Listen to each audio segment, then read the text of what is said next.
Hi everyone and welcome back to my channel Study with Sanab. Today the chapter that we are going to do is metals and non-metals. This is lecture number 1 of metals and non-metals. Start करते हैं. तो सबसे पहले जो हमारे elements हैं, हमारी दुनिया के जो एलिमेंट्स हैं वो तीन कैटेगरीज में कैटेगराइज किए गए हैं. एक होते हैं मेटल्स, एक होते हैं नॉन मेटल्स और एक होते हैं मेटलॉइड्स. इस चैप्टर में स्पेसिफिकली आपको मेटल्स और नॉन मेटल्स के बारे में डिटेल में पढ़ना है. मेटलॉइड्स के साथ आपको कोई लेना देना नहीं है, पर मैं आपको बता दूंगी कि मेटलॉइड्स होते क्या है. सो जो हमारी दुनिया के एलिमेंट्स हैं वो तीन कैटेगरीज में कैटेगराइज किए गए हैं: metals, non metals and metalloids. इस चैप्टर में आपको मेटल्स और नॉन मेटल्स को डीपली पढ़ना है. जो हमारे पास, आप लोगों को तो पता ही है, हमारे पास प्रेजेंटली कितने एलिमेंट्स नोन है? 118. इन 118 एलिमेंट्स में से 93 are metals, 18 are non metals और जो बच गए 7 that are metalloids. So we are presently 118 elements are known. Out of 118 elements known, 93 are metals, 18 are non-metals and 7 are metalloids. तो स्टार्ट करते हैं. What are metals? अब जो मेटल्स है, मेटल्स होते क्या है? What are metals? हाँ, तो metals are defined. Metals are those elements that have a tendency to lose electrons and form a positive ion. वो elements होते हैं metals जिनके पास, जिनकी एक tendency होती है कि वो इलेक्ट्रॉन को लूज करते हैं और एक पॉजिटिव आयन यानी कि कैटायन बनाते हैं. कैटायन यानी कि पॉजिटिव आयन, राइट? तो मेटल्स वो एलिमेंट्स होते हैं जिनके पास एक टेंडेंसी होती है. There are those elements that have a tendency to lose electrons and form a positive ion यानी कि कैटायन. अब आप सोचोगे कि इलेक्ट्रॉन्स को लूज करने से पॉजिटिव आयन कैसे बनता है? देखो, एक एटम में इलेक्ट्रॉन और प्रोटॉन का नंबर सेम होता है ना. तो अगर अब इलेक्ट्रॉन्स लूज हो गए यानी कि इलेक्ट्रॉन यानी कि नेगेटिव चार्ज कम हो गया, तो प्रोटॉन का नंबर इलेक्ट्रॉन के कंपैरेटिवली ज्यादा होगा, तो पॉजिटिव चार्ज ही चढ़ेगा ना. तो मेटल्स आर दोज एलिमेंट्स जो इलेक्ट्रॉन्स को लूज करते हैं और एक पॉजिटिव चार्ज चढ़ता है, इसलिए उनको बोला जाता है, thus they are called as electropositive elements. इसलिए उनको क्या बोला जाता है? Electropositive elements. बहुत सारे मेटल्स है: sodium, potassium, magnesium, aluminium, calcium, copper, gold, silver et cetera et cetera. आप कोई भी दो तीन याद कर सकते हो. ये होते हैं मेटल्स. फिर आते हैं हम नॉन मेटल्स पे. नॉन मेटल्स किनको बोला जाता है?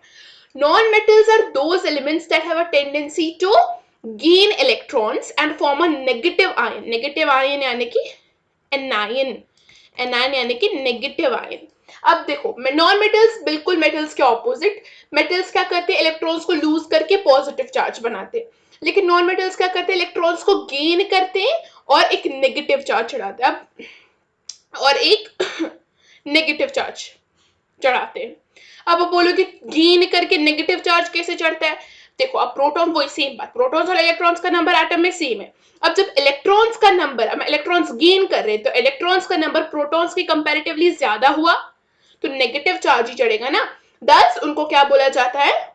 Electro negative elements. Non metals को क्या बोला जाता है? Electro negative elements. मेटल्स को क्या बोला जाता है? Electro positive elements. बहुत सारे नॉन मेटल्स हैं. सारी गैसेस ले लो: hydrogen, oxygen, nitrogen, chlorine, bromine, sulphur, phosphorus, carbon etcetera etcetera. तो मेटल्स. पिछली में हमने ये एक मेटलॉइड्स भी पढ़ा. मेटलॉइड्स अब क्या होते हैं? Metalloids are those elements that possess the properties of both metal and non-metal. वो elements होते हैं that possess some properties of a metal and some properties of a non-metal.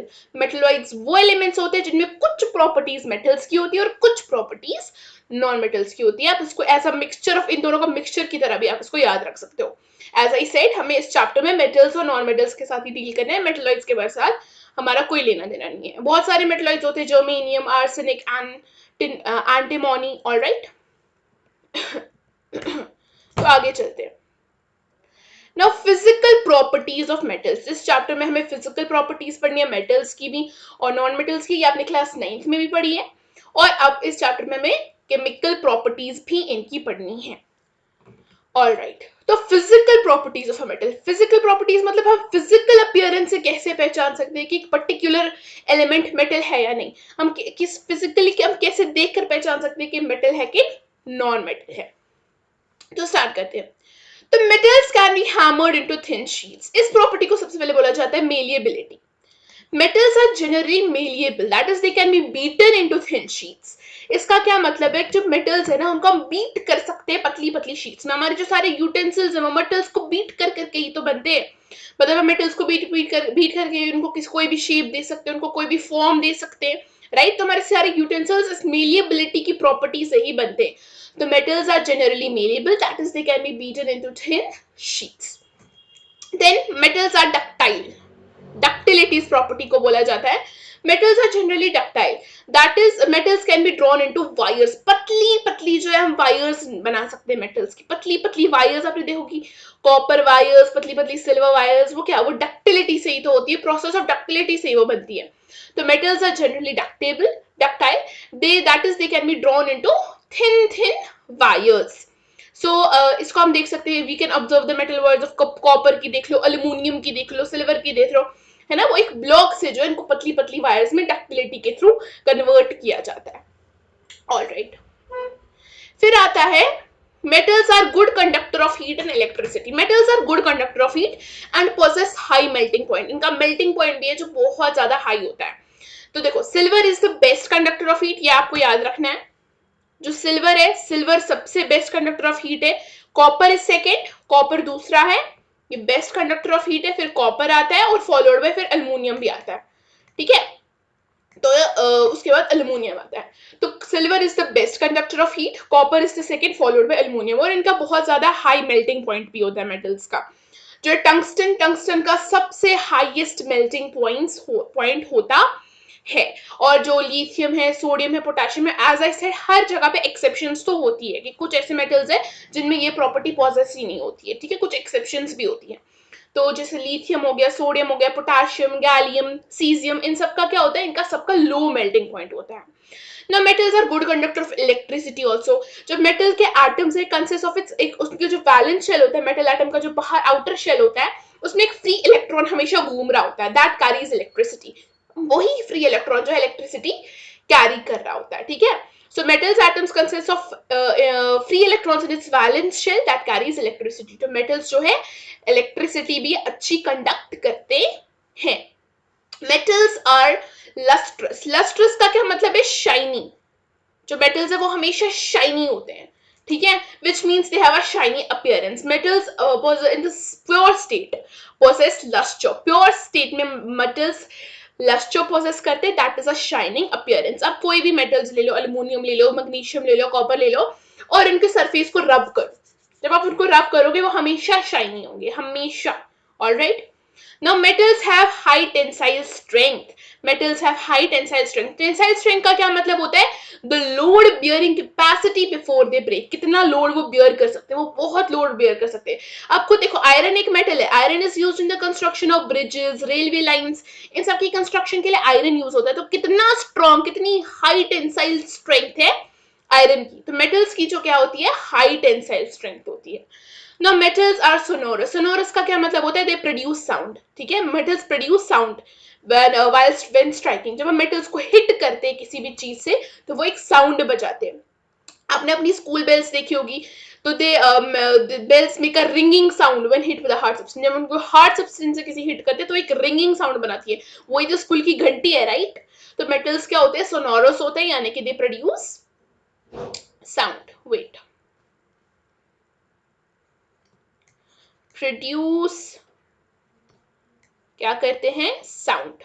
Okay, metals are generally hard. Metals होते हैं generally hard होते हैं। The hardness varies from metal to metal, metal to metal तो जो है hardness varies करती हैं। तो ये सब कुछ क्या है, ये कुछ फिजिकल प्रॉपर्टीज है मेटल्स की, कि हम फिजिकली देखकर कैसे पहचान सकते हैं, हाँ ये एक मेटल है, एक नॉन मेटल है, राइट। अब देखो, ये यहाँ पर क्या, यहाँ पर ये डक्टिलिटी दिखाया गया, पतली पतली वायर्स में जो मेटल्स को कन्वर्ट कर दिया जाता है, राइट। और यहाँ पर ये मेलिएबिलिटी दिखाया गया कि थिन शीट्स में मेटल को बीट कर करके थिन शीट्स में कन्वर्ट किया जाता है, राइट। आगे चलते केमिकल प्रॉपर्टीज ऑफ मेटल्स। अब देखो, अब जरूरी तो नहीं है ना कि हर बार तुक्का सही हो जाए, है ना। मतलब अगर मैं बोल रही हूँ कि मैंने आपको बोला हर जगह पे एक्सेप्शंस है, मैंने बोला कि मेटल्स जनरली हार्ड होते हैं, लेकिन कुछ एक्सेप्शंस भी जैसे कि लिथियम, सोडियम, पोटेशियम, में सब सॉफ्ट मेटल्स है कि इनको नाइफ से कट किया जाता है। इतना सॉफ्ट भी नहीं कि पाउडर फॉर्म में एग्जिस्ट करे, लेकिन इतने सॉफ्ट है कि इनको हम नाइफ से काट सकते हैं। तो कुछ एक्सेप्शंस है, तो हर बारी तुक्का सही नहीं हो सकता। तो हमें, अगर हम फिजिकल प्रॉपर्टीज के मैटर में श्योर नहीं है कि that a particular matter is element is a metal और नॉट, हमें केमिकल प्रॉपर्टीज का सहारा लेना पड़ता है। So it is way more important to study chemical properties of metals and non-metals along with the physical properties, because हमेशा तुक्का सही नहीं हो सकता। सबसे पहली प्रॉपर्टी है reaction of metals with oxygen, यानी कि ऑक्सीजन के साथ मेटल्स किस तरीके से रिएक्ट करते हैं। जब मेटल ऑक्सीजन के साथ रिएक्ट करता है तो मेटल ऑक्साइड बनता है, मेटल का ऑक्साइड बनता है। जब कोई मेटल ऑक्सीजन के साथ रिएक्ट करेगा तो मेटल ऑक्साइड बनेगा। अब इधर देखो,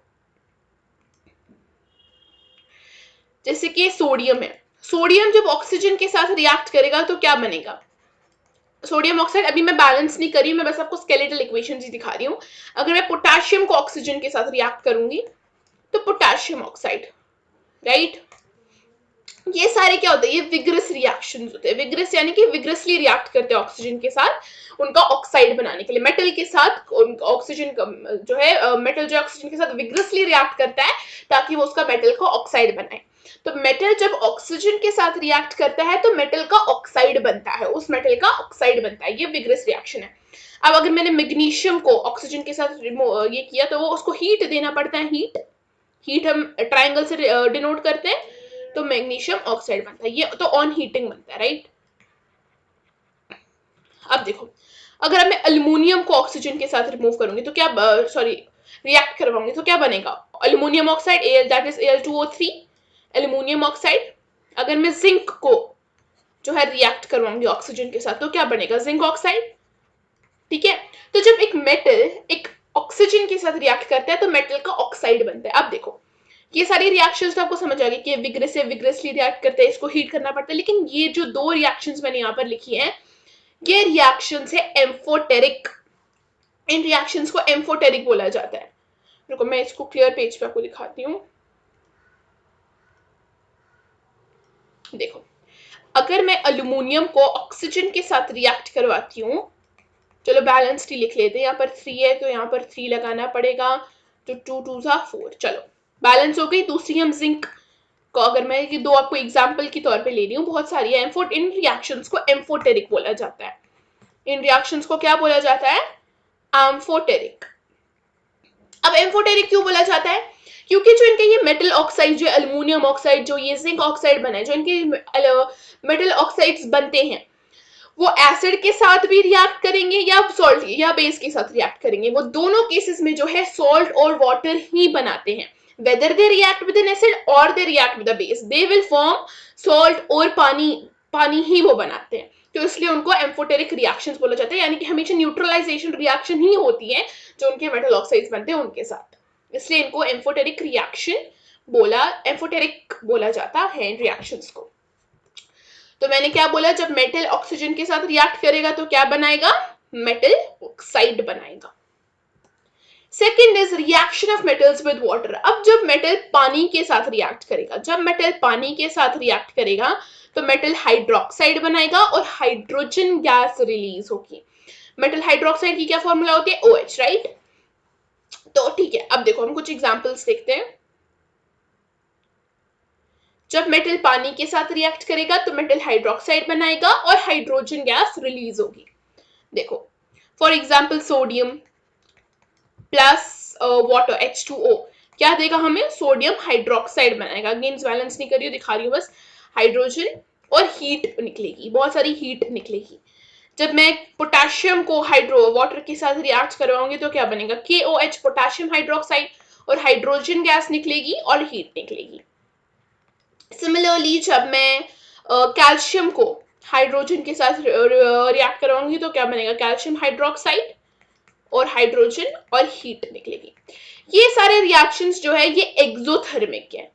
क्या है, एक्सोथर्मिक। एक्सोथर्मिक क्यों है, क्योंकि इसमें हीट निकल रही है, बहुत सारी हीट। तो इन रिएक्शंस को काफी केयरफुली करना पड़ता है क्योंकि इससे आग भी लग सकती है। तो ये रिएक्शंस को काफी केयरफुली करना चाहिए क्योंकि बहुत ज्यादा एक्सोथर्मिक है।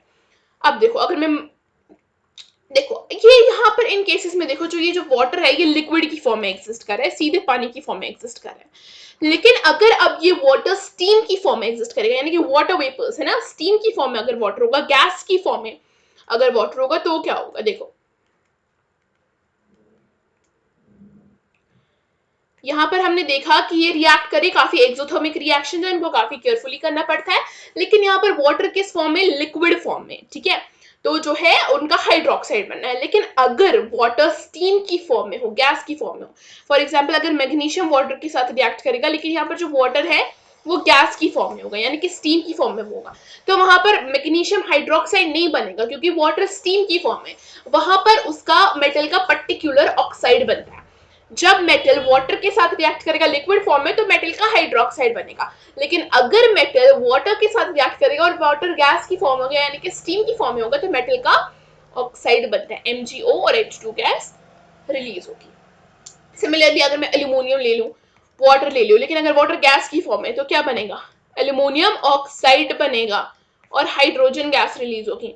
सिमिलरली जिंक प्लस H2O, लेकिन अगर वाटर गैस की फॉर्म में तो जिंक ऑक्साइड बनेगा और हाइड्रोजन गैस रिलीज होगी। समझ में आया? तो मैंने क्या बोला कि अगर कोई मेटल पानी के साथ रिएक्ट करेगा तो मेटल हाइड्रोक्साइड और हाइड्रोजन गैस रिलीज होगी। लेकिन अगर पानी लिक्विड फॉर्म में हुआ तो मेटल हाइड्रोक्साइड बनेगा। लेकिन अगर पानी जो है गैस की फॉर्म में होगा, स्टीम की फॉर्म में होगा, तो मेटल हाइड्रोक्साइड नहीं, मेटल का ऑक्साइड बनता है, ठीक है। तो जैसे कि यहाँ पर देखो मैग्नीशियम है, इसने यहाँ पर ये जो लिक्विड फॉर्म किए हैं, तो ये सीधे मैग्नीशियम हाइड्रोक्साइड बनेगा क्योंकि यहाँ पर लिक्विड फॉर्म में है क्या? आपका पानी। लेकिन अगर ये पानी गैस की फॉर्म में है तो मैग्नीशियम ऑक्साइड बन रहा है और हाइड्रोजन गैस रिलीज हो रही है, ठीक है। तो पानी पे ध्यान रखना है। तो इसमें आपको याद रखना है कि मेटल अगर स्टीम की फॉर्म में तो क्या होगा और अगर लिक्विड की फॉर्म में तो क्या होगा। Next, reaction of metals with acids. अब मेटल्स एसिड्स के साथ किस तरीके से रिएक्ट करते हैं? अब जब एक मेटल एसिड के साथ रिएक्ट करता है तो मेटल सॉल्ट बनता है और हाइड्रोजन गैस रिलीज होती है, ठीक है। मेटल सॉल्ट बनता है और हाइड्रोजन गैस रिलीज होती है। चलो इसके भी कुछ एग्जांपल्स देख लेते हैं।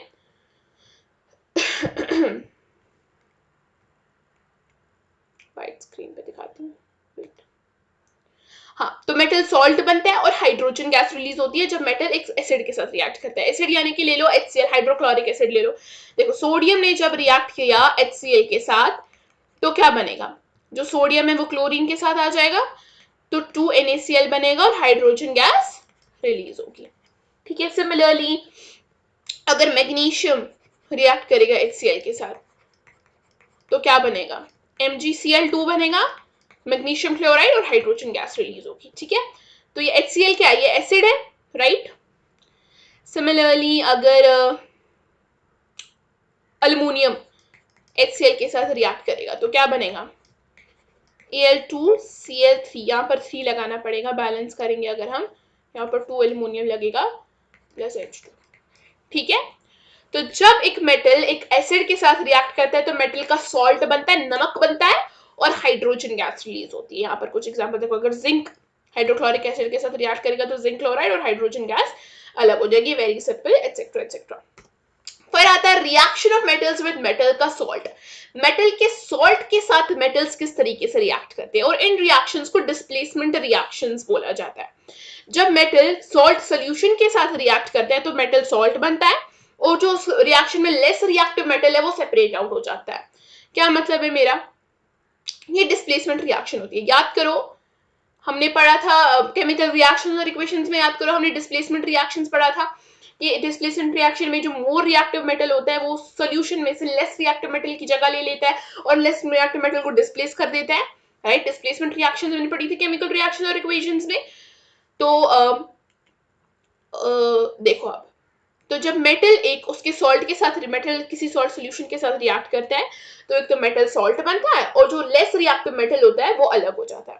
फॉर एग्जांपल देखो, अगर मैं जिंक को कॉपर सल्फेट के साथ रिएक्ट करवा रही हूं तो मेरे को क्या बनेगा?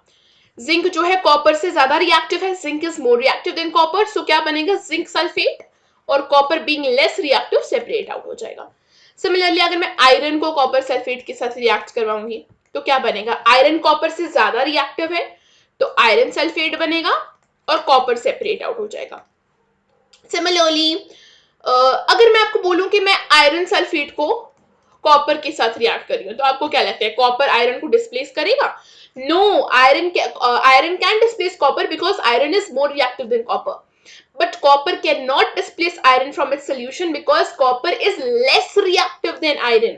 It cannot displace, तो यहाँ पर no reaction होगी, कोई reaction ही नहीं हो सकती क्योंकि copper displace ही नहीं कर सकता है iron को, because copper जो है iron से कम reactive है, less reactive है, ठीक है।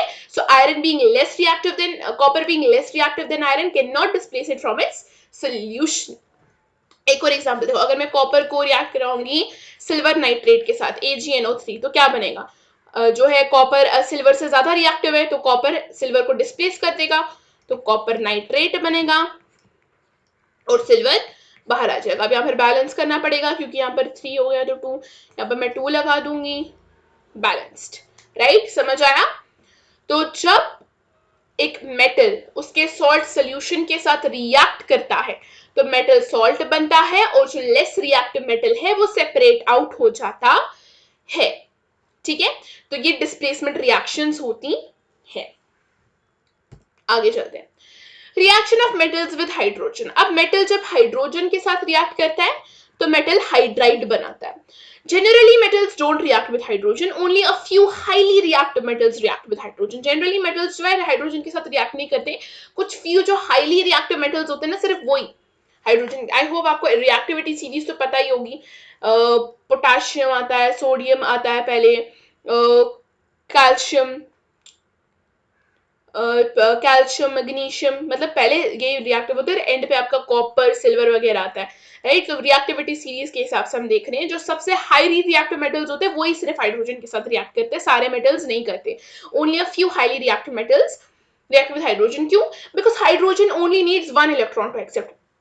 हाइड्रोजन का एटॉमिक नंबर होता है 1, तो उसको अपना ड्यूप्लेट कंप्लीट करने के लिए सिर्फ 1 इलेक्ट्रॉन की जरूरत होती है, तो इसलिए वो सिर्फ हाईली रिएक्टिव मेटल्स के साथ ही रिएक्ट करता है और अपना ड्यूप्लेट कंप्लीट करता है, right. So the highly reactive metals force hydrogen, वो force करते हैं हाइड्रोजन को to accept electrons। जो मेटल हाइड्राइड्स होते हैं वो हमेशा सॉलिड होते हैं, मेटल हाइड्राइड्स आर ऑलवेज, ये बात याद रखना, मेटल हाइड्राइड सॉलिड होते हैं, ठीक है। They form an ionic bond और आयोनिक कंपाउंड बनाते हैं वो। आप कुछ एग्जांपल्स देखो, जब एक मेटल हाइड्रोजन के साथ रिएक्ट करेगा, सिर्फ हाईली रिएक्टिव मेटल्स करते हैं, तो क्या बनता है, मेटल का हाइड्राइड बनता है। अगर मैं सोडियम को हाइड्रोजन के साथ रिएक्ट करवाऊंगी तो NaH बनेगा, राइट। बैलेंस नहीं अभी कर रही हूँ, मैं बस दिखा रही हूँ। जैसे कि मैग्नीशियम को हाइड्रोजन के साथ कराऊंगी, ये हाईली रिएक्टिव मेटल से कुछ, तो MgH2 बनेगा। पोटेशियम को हाइड्रोजन के साथ कराऊंगी तो KH बनेगा। कैल्शियम को हाइड्रोजन के साथ बनाऊंगी तो CH2 बनेगा, या ना, राइट। तो जब एक मेटल हाइड्रोजन के साथ बनता है, और ये हाइड्राइड्स हमेशा सॉलिड होते हैं, जो बाकी मेटल्स होते हैं आयरन, जिंक, लेड, वो सारे जो है मेटल हाइड्रोजन के साथ रिएक्ट नहीं करते।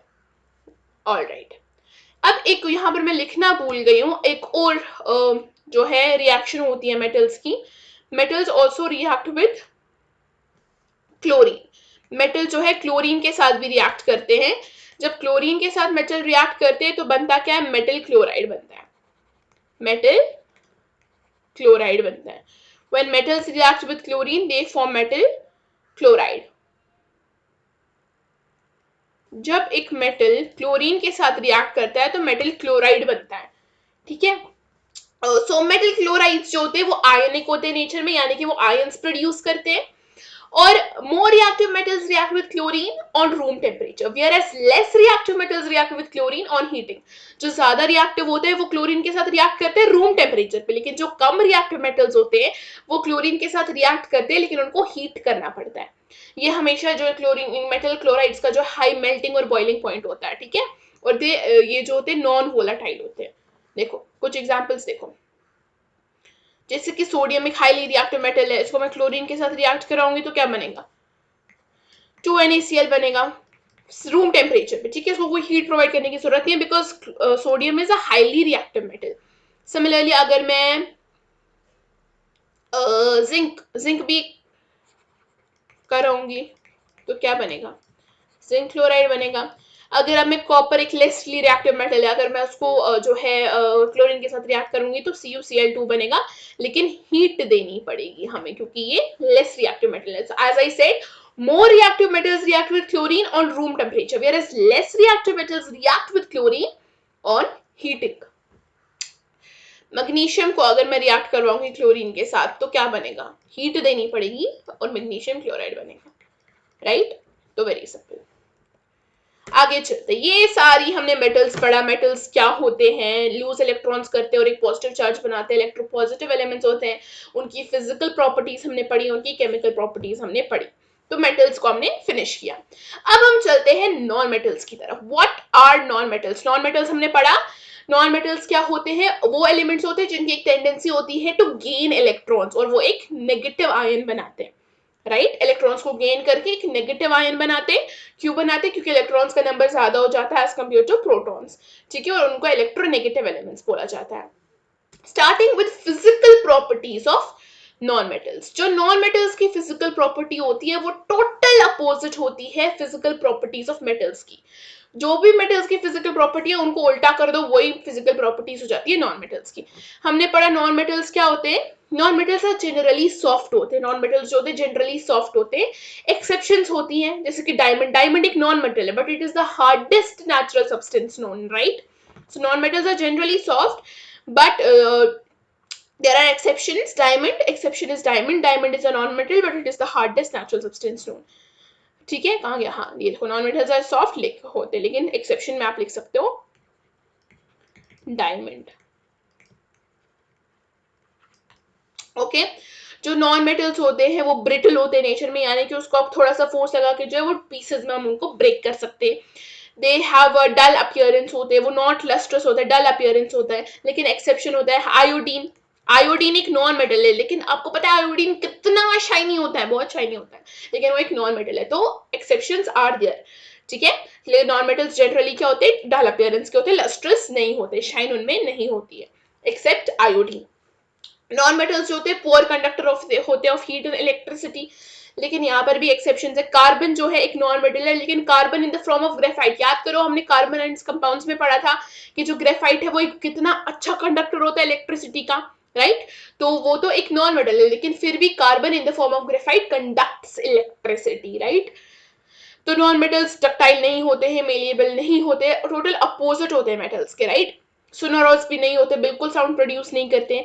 दे can exist as solid, liquid और गैस. नॉन मेटल्स जो है सॉलिड भी हो सकते हैं जैसे कि सल्फर ले लो, फॉस्फोरस ले लो, कार्बन ले लो. लिक्विड भी हो सकते हैं जैसे कि ब्रोमीन. ब्रोमीन एक लिक्विड है. गैस भी हो सकते हैं जैसे कि ऑक्सीजन, हाइड्रोजन. तो नॉन मेटल्स जो है सॉलिड में की स्टेट में भी एग्जिस्ट कर सकते हैं, लिक्विड की स्टेट में भी एग्जिस्ट कर सकते हैं और गैस की स्टेट में भी जो है एग्जिस्ट कर सकते हैं.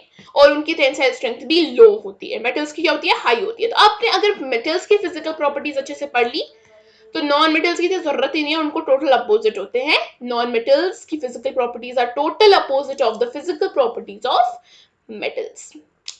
अब चलते हैं. एज आई सेड, देखो कितनी सारी एक्सेप्शंस है. आयोडीन को देखो, डायमंड को देखो, कार्बन को in the form of graphite को देखो, सारी एक्सेप्शंस है. तो हर बार तुक्का लगना जरूरी नहीं है.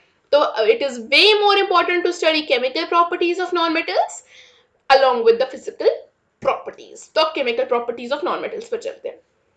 All right. Reaction of non-metals with oxygen. अब जब एक non-metal oxygen के साथ react कराएगा तो non-metal oxide बनेगा. Non-metal reacts with oxygen to form non-metal oxides. Non-metal oxides are, आप देखो, non-metal oxides are acidic और neutral oxides. अब जो नॉन मेटल ऑक्साइड्स होते हैं ना, ये एसिडिक भी हो सकते हैं और न्यूट्रल भी हो सकते हैं. एसिडिक यानी कि pH स्केल लेस देन 7 और न्यूट्रल यानी कि 7. देखो, जो नॉन मेटल ऑक्साइड्स हो वो एसिडिक भी हो सकते हैं और न्यूट्रल भी हो सकते हैं. अगर आप एसिडिक हुए, देखो, अगर मैंने कार्बन को ऑक्सीजन, अगर मैंने कार्बन को ऑक्सीजन के साथ रिएक्ट करवाया तो क्या बनेगा, CO2 बनेगा, कार्बन डाइऑक्साइड. अगर मैं कार्बन डाइऑक्साइड को पानी के साथ रिएक्ट करवाऊंगी तो क्या बनता है, H2CO3, जो कि एक एसिड है, कार्बोनिक एसिड है. इसको कार्बोनिक एसिड बोलते हैं, राइट? एक एसिड है.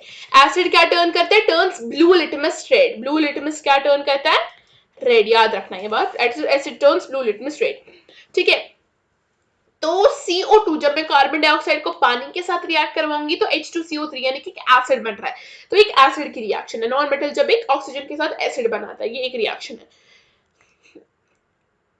एक और रिएक्शन देख लो एसिड की, अगर मैं सल्फर को ऑक्सीजन के साथ रिएक्ट करवाऊंगी तो सल्फर ऑक्साइड बनेगा। अगर मैं सल्फर ऑक्साइड को पानी के साथ रिएक्ट करवाऊंगी तो क्या बनेगा, सल्फ्यूरस एसिड, H2SO3, ठीक है, एसिड है, ये भी एक एसिड है ना, सल्फ्यूरस एसिड, तो एसिडिक है। तो मैंने बोला नॉन मेटल ऑक्साइड्स और एसिडिक और न्यूट्रल ऑक्साइड्स, ये तो एसिडिक की बात हो गई, जब एसिडिक ऑक्साइड्स हो गई, ये तो उनकी बात हो गई, समझ आया। अगर अब न्यूट्रल होंगे, अगर अब न्यूट्रल होंगे, न्यूट्रल ऑक्साइड्स यहां पर लिख लेती हूँ, न्यूट्रल ऑक्साइड्स अगर अब होंगे, न्यूट्रल ऑक्साइड्स में देखो, अगर मैं हाइड्रोजन को पानी के साथ, ऑक्सीजन के साथ रिएक्ट कराऊंगी तो पानी बनेगा, और ये एक न्यूट्रल ऑक्साइड है। सिमिलरली अगर मैं कार्बन को ऑक्सीजन के साथ रिएक्ट करवाऊंगी तो क्या बनेगा, कार्बन डाइऑक्साइड बनेगा, ये न्यूट्रल ऑक्साइड है। तो जो नॉन मेटल ऑक्साइड्स है वो जो है एक सेकेंड, नॉन मेटल ऑक्साइड्स जो होते हैं वो एक तो क्या कहते हैं, एसिडिक हो सकते हैं या फिर न्यूट्रल ऑक्साइड्स हो सकते हैं। जैसे कि अगर मैंने कार्बन को ऑक्सीजन के साथ बनाया तो एसिड बनता है, कार्बोनिक एसिड बनता है, लेकिन न्यूट्रल ऑक्साइड भी तो बनता है कार्बन को जब मैंने ऑक्सीजन के साथ रिएक्ट करवाया। ऑलराइट, तो ये चीजें याद रखना, एसिडिक ऑक्साइड और न्यूट्रल ऑक्साइड। आगे चलते हैं, reaction of non metals with water. Non metals जो है पानी के साथ रिएक्ट नहीं करते हैं। Non metals do not react with water और स्टीम, चाहे पानी लिक्विड फॉर्म में हो या स्टीम की फॉर्म में हो, to produce H2 gas. It is because non metals can not reduce the hydrogen यानी कि H positive ions of water to hydrogen gas. देखो, non-metals are basically electron acceptors, so because they cannot donate electrons to hydrogen, वो hydrogen को electrons donate ही नहीं कर सकते क्योंकि वो electrons acceptors होते हैं, उनको reduce नहीं कर सकते गैस के साथ, तो वो पानी के साथ react नहीं करते। सिमिलरली नॉन मेटल्स जो है एसिड्स के साथ भी रिएक्ट नहीं करते। Same reason, it is because non metals जो होते हैं इलेक्ट्रॉन एक्सेप्टर्स होते हैं और वो हाइड्रोजन आयंस को जो है इलेक्ट्रॉन्स डोनेट नहीं कर सकते हैं to reduce them to gas. आगे चलते हैं, अब जो है reaction of non metals with salts. अब जब नॉन मेटल सॉल्ट यानी कि नमक के साथ रिएक्ट करेगा तो क्या बनेगा, बनाओ। अब जब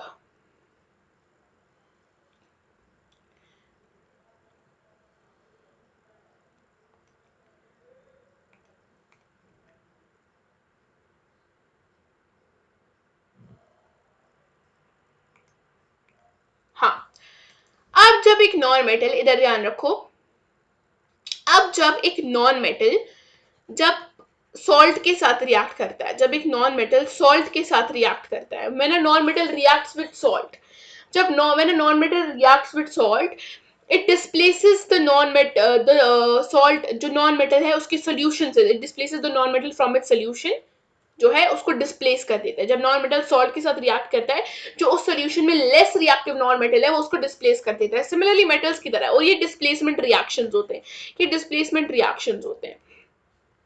Now, when a non-metal displaces a less reactive non-metal from the solution of its salt, जो एक more reactive non-metal होता है वो उसके solution में से less reactive non-metal को displace कर देता है, यानी कि simply displacement reactions होते हैं।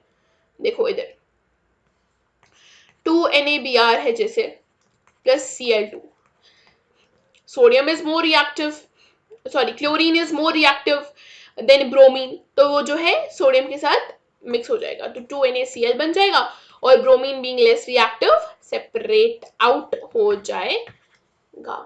सिंपल रिएक्शन, डिस्प्लेसमेंट रिएक्शन है, सिंपल।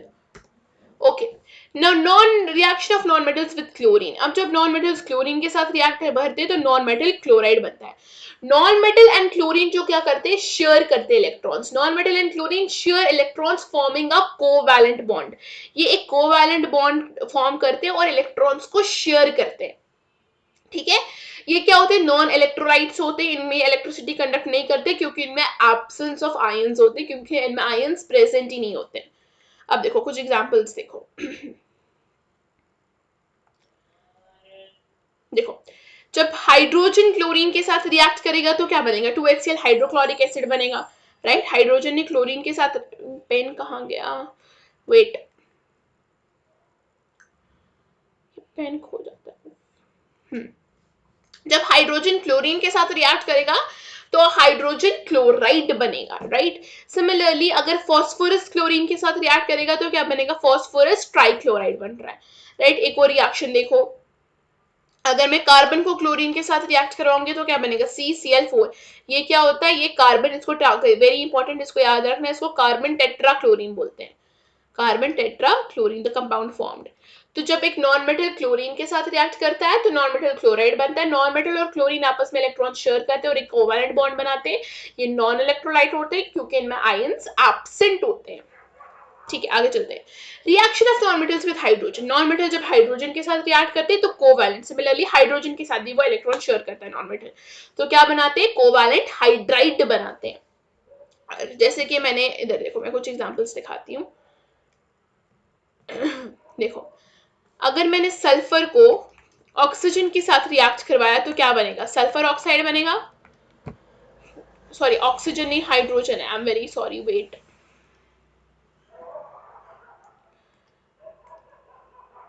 देखो सल्फर को मैं हाइड्रोजन के साथ रिएक्ट करवा रही हूँ तो क्या बनेगा,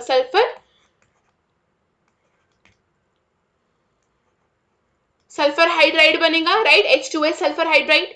सिमिलरली अगर मैं ऑक्सीजन को हाइड्रोजन के साथ रिएक्ट कराऊंगी तो क्या बनेगा, पानी बनेगा, सिंपल, H2O, टू लगाना पड़ेगा, हाँ। सिमिलरली अगर मैं नाइट्रोजन को हाइड्रोजन के साथ रिएक्ट करवाऊं तो ना नाइट्रोजन हाइड्राइड बनेगा, राइट।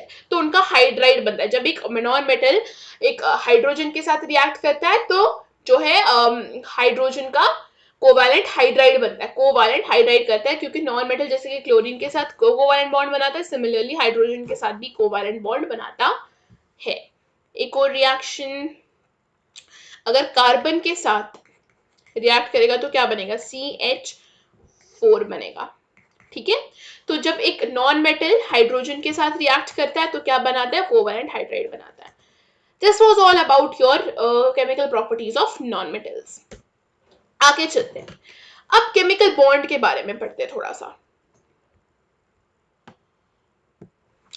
देखो, causes of chemical bonding, chemical bonding की कॉज, केमिकल बॉन्डिंग होती क्यों है, द एलिमेंट्स, ताकि वो एलिमेंट्स जो है स्टेबल बन सके, the elements in order to become stable participate in chemical bonding, जो है ताकि वो स्टेबल बन सके, जैसे कि कार्बन कोवैलेंट बॉन्डिंग करता है, हाइड्रोजन करता है, करते क्यों है, ताकि वो स्टेबल बन सके, उनमें स्टेबिलिटी आ सके उनके वैलेंस शेल में, आउटर मोस्ट शेल में, इसलिए वो क्या करते हैं, केमिकल बॉन्डिंग में पार्टिसिपेट करते हैं। तो elements in order to become stable participate in chemical bonding, this is done by या तो लूजिंग इलेक्ट्रॉन या तो गेनिंग इलेक्ट्रॉन, यानी कि या तो शेयरिंग इलेक्ट्रॉन, लाइक कार्बन, या तो इलेक्ट्रॉन्स को लूज कर सकते हैं, या तो इलेक्ट्रॉन्स को गेन कर सकते हैं, या तो इलेक्ट्रॉन्स को शेयर कर सकते हैं। इन्हीं तीन तरीकों से केमिकल बॉन्डिंग होती है। केमिकल बॉन्ड दो तरीके के होते हैं, एक होता है कोवैलेंट बॉन्ड और एक होता है आयनिक बॉन्ड।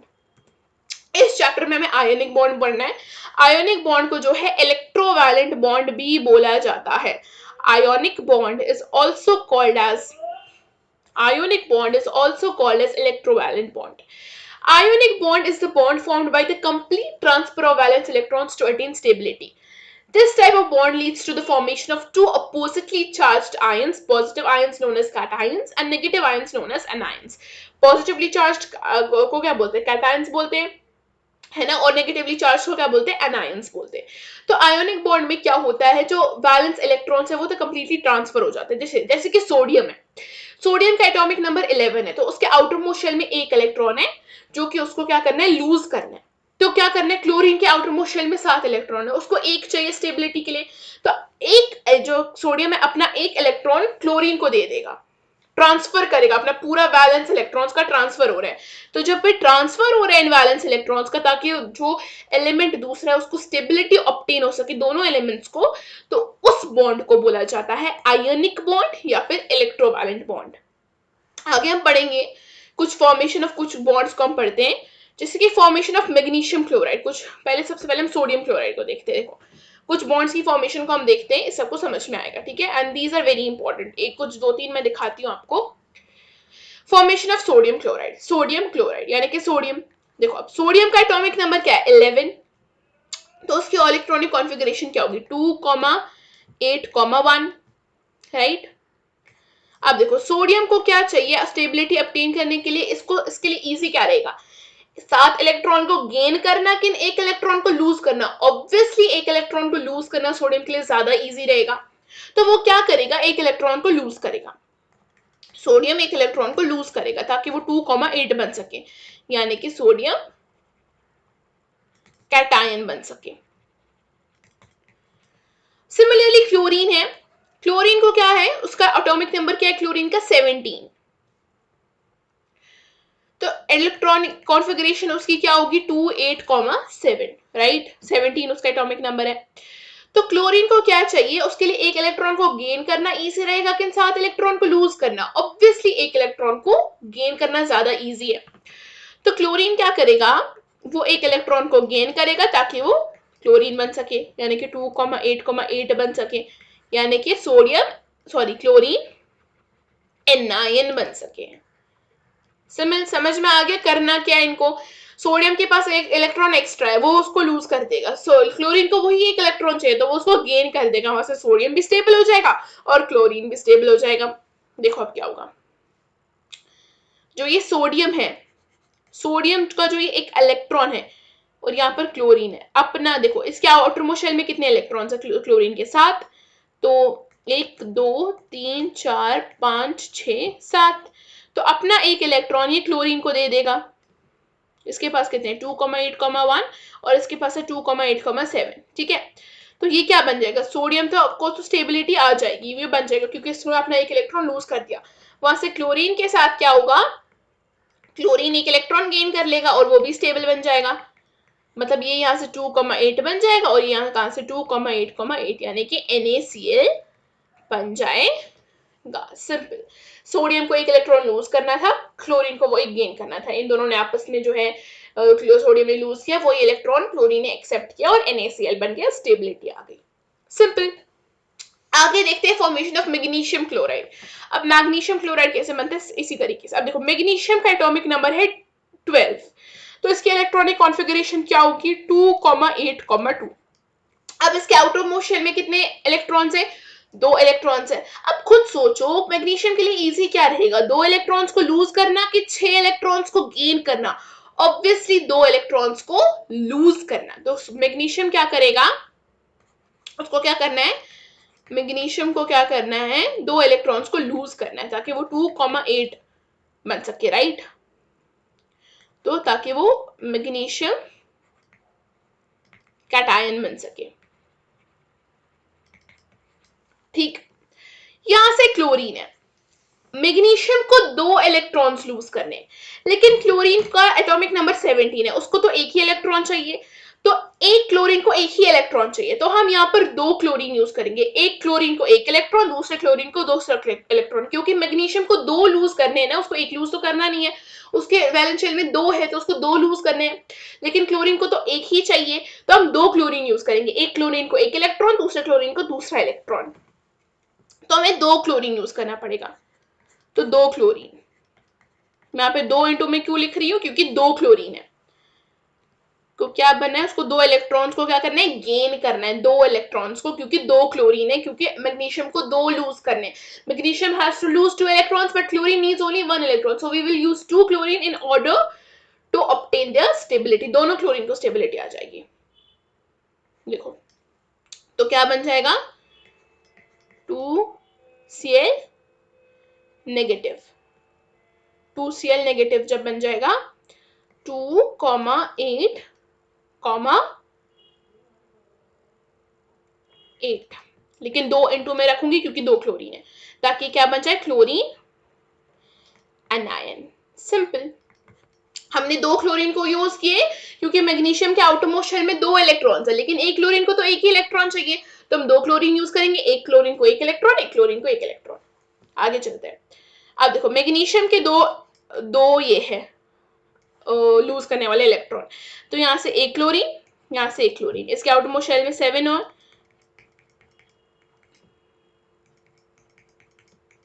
7 है, तो ये एक इलेक्ट्रॉन इसको देगा, एक इलेक्ट्रॉन इसको देगा, तो क्या बन जाएगा, मैग्नीशियम को तो स्टेबिलिटी आ गई। यहाँ से क्लोरीन का क्या होगा, 2 क्लोरीन में 2 यहाँ पर लिख रही हूँ क्योंकि 2 क्लोरीन यूज हो रहे हैं, तो और नेगेटिव चार्ज यहाँ पर उसको चढ़ जाएगा, यानी कि MgCl2 बन जाएगा। सिंपल, कुछ नहीं किया हमने। तो मैग्नीशियम क्लोराइड की फॉर्मेशन में हमने देखी सोडियम क्लोराइड की। अब एक और की देखते हैं, formation of magnesium oxide. Magnesium oxide की फॉर्मेशन को अब देखते हैं। अब इधर देखो, मैग्नीशियम सेम वही है, मैग्नीशियम का एटॉमिक नंबर 12, 2,8,2, इसको 2 इलेक्ट्रॉन लूज करने हैं, तो ये क्या करेगा, 2 इलेक्ट्रॉन्स को लूज करेगा ताकि 2,8 बन सके, यानी कि मैग्नीशियम कैटायन बन सके। तो ये क्या है, यहां से क्या है, यहां से ऑक्सीजन है, ऑक्सीजन का एटॉमिक नंबर है 8, तो इसकी इलेक्ट्रॉनिक कॉन्फ़िगरेशन है 2,6। अब देखो ऑक्सीजन के लिए इजी क्या रहेगा, 2 इलेक्ट्रॉन्स को गेन करना कि 6 इलेक्ट्रॉन्स को लूज करना, ऑब्वियसली 2 इलेक्ट्रॉन्स को गेन करना, तो इसको 2 इलेक्ट्रॉन्स गेन करने, ये क्या करेगा यहां से, हाँ, तो ये 2 इलेक्ट्रॉन्स को गेन करेगा ताकि ऑक्सीजन बन सके। ये 2 नेगेटिव 2 पॉजिटिव यहाँ पर मैं क्यों लगा रही हूँ, क्योंकि इनकी वैलेंसी है कि इसको 2 को गेन करना है तो नेगेटिव चार्ज चढ़ेगा क्योंकि इलेक्ट्रॉन्स का नंबर ज्यादा हो जाएगा। इसको यहाँ पर 2 को जो है लूज करना है तो प्रोटॉन का नंबर ज्यादा हो जाएगा, इसलिए 2 पॉजिटिव लगेगा, जैसे कि मैंने स्टार्टिंग में आपको समझाया। ठीक है, ऑलराइट, आगे चलते हैं। तो ये 2 नेगेटिव यानी कि ऑक्सीजन एनायन बन जाएगा। अब देखो मैग्नीशियम के जो 2 इलेक्ट्रॉन्स है वो एक ही है, यहाँ पर एक ही ऑक्सीजन को चाहिए क्योंकि ऑक्सीजन को 2 इलेक्ट्रॉन्स गेन करने हैं। तो ऑक्सीजन के आउटरमोस्ट शेल में 6 इलेक्ट्रॉन्स है, इसको 2 गेन करने हैं, तो ये क्या बन जाएगा,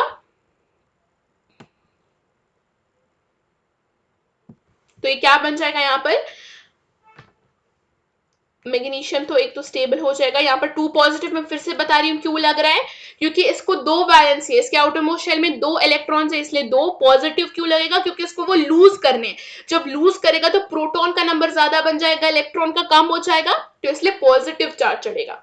ठीक है, अब देखो सिमिलरली ऑक्सीजन का क्या होगा, ये 2 गेन कर लेगा और स्टेबल बन जाएगा, और 2 नेगेटिव क्यों चढ़ेगा, 2 इसकी वैलेंसी है, नेगेटिव इसलिए क्योंकि इलेक्ट्रॉन का नंबर ज्यादा हो रहा है क्योंकि ये गेन कर रहा है इलेक्ट्रॉन्स को। ठीक है, यहाँ पर 2,8 बन जाएगा और ये 2,8 बन जाएगा दोनों, तो ये क्या बन जाएगा, मैग्नीशियम ऑक्साइड।